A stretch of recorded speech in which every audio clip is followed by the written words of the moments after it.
Tampa Bay's #1 news station. This is the Fox 13 6 o'clock news. Good evening and welcome tonight. I'm Mark Wilson. And I'm Allie Corey. Thanks for being with us. Governor DeSantis has signed into law what he calls the toughest anti-illegal immigration bill in the country. He spent weeks negotiating with legislators who had a passionate debate about it today. And Fox 13's Evan Axelbank is live in the newsroom with the latest on this for us. Evan? Yeah, the governor said the disagreements over the last few weeks were the equivalent of airline turbulence. When you're on the plane, it's bumpy, but he says once you land, you forget about it. Neither side got everything they wanted, but they still consider it a model piece of legislation.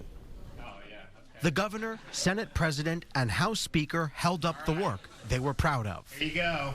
Great work. Big deal right there. The governor got legislators to back off the idea of giving control of immigration enforcement to the Commissioner of Agriculture, but he agreed to whittle his own executive power by creating a board of immigration enforcement, which will require all 4 members of the Florida cabinet to sign off on any policy change. We hashed it out. And we've got a great product going forward. The bill requires local law enforcement to work with and be trained by ICE.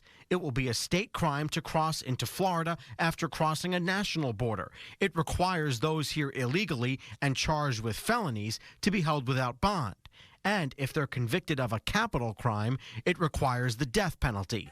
It also ends in-state tuition for college students brought here by their parents. Today, we will vote for public safety, security, and prosperity for Florida. Today, we will vote for the strongest immigration policy in the country that supports our law enforcement and puts our legal, law-abiding citizens first. The most passionate debates on the floor were over the requirements of the death penalty for those convicted of capital crimes. Explain to me how we are prepared to overcome a legal challenge based on well-settled case law. And over the banning of giving in-state tuition. Why are we punishing these students who have fulfilled an important mission of higher education? In the end, Republicans believe they have a bill that both satisfies their voters and the new federal government led by President Trump, who has pledged mass deportations. Despite the bickering between the governor and legislative leaders, they promised to work together again. You know, sometimes siblings squabble. It happens that way. That's how families work. But I want you to know that I'm incredibly proud of the partnership that we have built with the House and that we have built with the governor. The governor and legislature were not able to agree on whether to block undocumented immigrants from being able to send money back to their home countries. The governor said that was tricky because if you levied a tax on those transactions, you would also be taxing legitimate transactions. The governor suggested it would be better for the federal government to try doing that.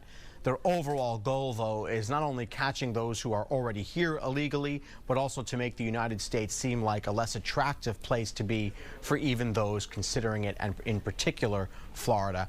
Allie, back to you. My apologies for confusing you with the governor. No worries, Evan. Thank you. It's been a long week. Yeah, there you go. Well, Hillsborough